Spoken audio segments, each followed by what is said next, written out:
You know what's absolutely infuriating? WWE just handed Jade Cargill a championship in less than a year, while wrestlers who bled for this company for decades are still waiting for their moment. And before you explode in the comments defending this decision, hear me out, because what WWE is doing with Jade Cargill is either the smartest move in modern wrestling or the biggest slap in the face to every performer who's paid their dues in that locker room. Let's talk about the elephant in the room that everyone's whispering about but nobody wants to say out loud. Jade Cargill walked into WWE with precisely 0 years of experience in a WWE ring, and somehow, she's already holding gold while veterans like Chad Gable are being treated like afterthoughts. Now, I'm not saying Jade doesn't deserve success, but the speed of her ascent is raising questions that need answers. Here's what really happened, and why it's causing chaos behind the scenes. When Jade Cargill made her shocking WWE debut, the wrestling world lost its collective mind. This wasn't just another AEW refugee looking for a bigger paycheck. This was a calculated acquisition by Triple H, a statement that WWE was willing to poach top talent from their competition and push them straight to the moon.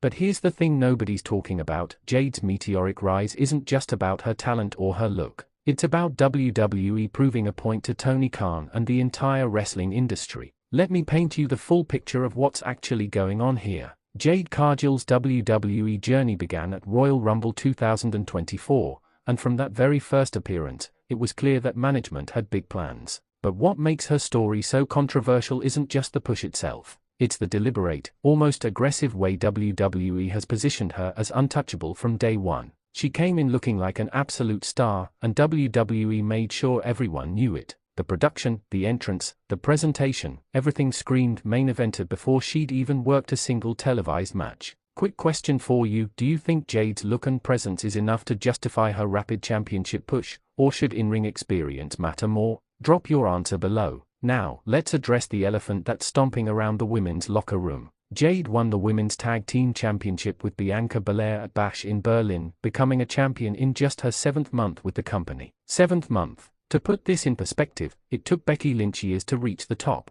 Bayley had to reinvent herself multiple times. Even Charlotte Flair, daughter of Ric Flair with every advantage imaginable, had to prove herself before getting that kind of push. But here's where it gets really interesting, and this is what WWE is banking on. Jade Cargill isn't just another wrestler. She's a brand. Her Instagram following rivals some of Hollywood's biggest stars. Her crossover appeal extends far beyond wrestling's traditional audience. When casual fans see Jade Cargill, they don't see a wrestler who needs seasoning. They see a superhero who stepped out of a Marvel movie, and Triple H knows this. The partnership with Bianca Belair was genius, and I'll give WWE credit where it's due. By aligning Jade with one of the most respected and accomplished women on the roster, they gave her instant credibility. Bianca didn't just welcome Jade, she vouched for her. Every match they've had together has been carefully constructed to hide Jade's weaknesses while showcasing her undeniable strengths. That power, that presence, that IT factor that you can't teach in any wrestling school. But let's talk about what's really fueling the controversy here. WWE's women's division is stacked with talent right now. You've got performers like Shayna Baszler, who's a legitimate fighter with years of experience. You've got Iyo Sky, who's putting on technical classics every time she steps in the ring. You've got women who've been grinding in NXT, perfecting their craft, waiting for their opportunity to shine on the main roster. And then Jade Cargill walks in and jumps to the front of the line. Is it fair? That depends on how you define fair in professional wrestling. Here's the reality that some fans refuse to accept: professional wrestling has never been about fair. It's about drawing money. It's about creating stars. It's about capturing the imagination of audiences who have infinite entertainment options. And whether you like it or not, Jade Cargill moves the needle. When she appears on screen, people pay attention. When her matches are announced, social media explodes. When she stands next to Bianca Belair, you're looking at perhaps the most physically impressive tag team in wrestling history. Tell me this: who do you think has more star power right now, Jade Cargill or Iyo Sky? I want to see where the Wrestling Zone 1 community stands on this. The criticism of Jade's in-ring work isn't entirely unfounded. Her matches in AEW were often short and formulaic. She was protected heavily, rarely going more than 5 minutes and almost never losing. But here's what her critics are missing: that was by design. AEW built Jade as an unstoppable force, a monster heel who destroyed everyone in her path. That presentation, that aura of invincibility, is precisely what made her valuable to WWE. Since arriving in WWE, we've seen Jade's work rate steadily improve. Her tag matches with Bianca have been consistently solid, sometimes bordering on great. She's working with the best women's division in the world, learning from veterans, and getting reps against top-tier competition. Every week, she's getting better. Every match, she's more confident. And that trajectory is exactly what WWE was betting on when they signed her. But let's address the injury situation, because this is where things get complicated. Jade's recent injury absence has raised questions about her durability and whether WWE pushed her too hard, too fast.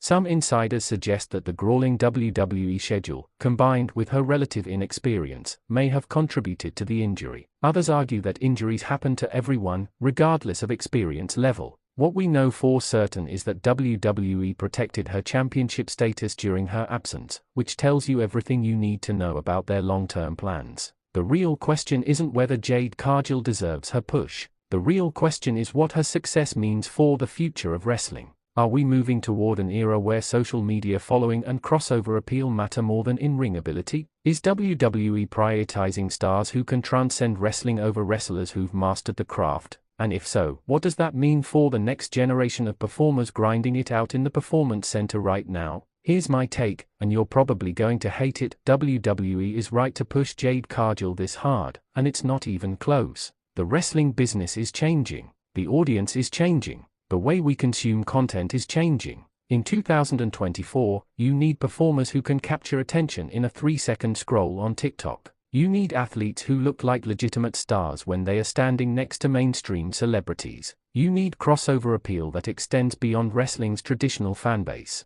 Jade Cargill checks every single one of those boxes. Yes, there are better pure wrestlers on the roster. Yes, there are women who've paid more dues and worked harder to get to WWE. But there's nobody, and I mean nobody, who looks like Jade Cargill. There's nobody who commands attention the way she does. And in the modern wrestling landscape, that matters more than some fans want to admit. Real talk, if you were in Triple H's position, would you push Jade this hard, or would you make her earn it the traditional way? Comment below because I'm genuinely curious where you all stand. The partnership with Bianca Belair has been absolutely crucial to Jade's development and acceptance. Bianca brings credibility, experience, and legitimacy to the team. She's the worker who can carry the in-ring action while Jade brings the star power and presence. It's a symbiotic relationship that benefits both women. Bianca gets a high-profile partnership that elevates her status, and Jade gets protected while she continues developing her in-ring skills. Looking ahead, WWE has positioned Jade perfectly for a singles run that could define the next era of women's wrestling.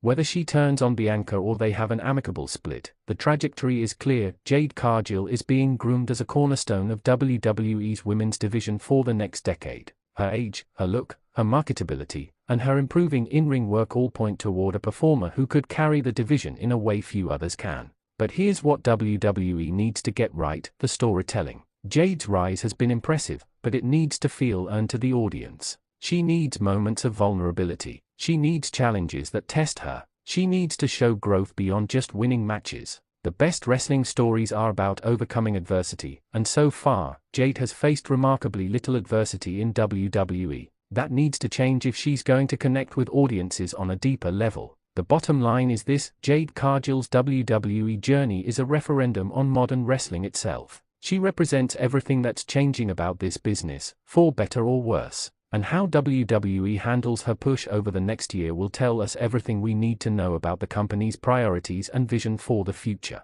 So what's it going to be? Wrestling Zone 1? Are you Team Jade, believing in her star power and potential? Or are you Team Pay Your Dues, thinking WWE is moving too fast with an unproven commodity? Drop